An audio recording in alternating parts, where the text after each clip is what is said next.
যাচ্ছি এখন কোথায় জানি না, বললো চা খাওয়ার জন্য বেরোচ্ছি।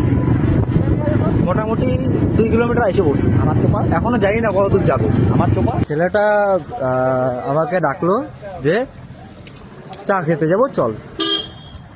তো ঠিক আছে, বাইকে উঠলাম। বাইকে ওঠার পরে কোথায় যাচ্ছি দেখলাম রাজা ভাত খাওয়া এসে পড়ছি। বলে রাজা ভাত খাওয়া গেট ফ্রি।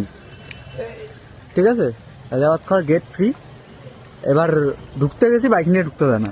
দিদিকে কি ফ্রি করলো ভগবান জানে। দিদি না, সরি, পিসি পিসি পিসি পিসি পিসি। ফট করে ঘড়ি দেখলাম, জয়ন্তী পর্যন্ত বাস আছে। রাজাবাদ খাওয়াতে বাইক রাখলাম, বাসে করে জয়ন্তী আসলাম। টোটাল 150 টাকা খরচা হয়ে গেছে 5 টাকার চা খাওয়ার জন্য, এই ব্যক্তির জন্য।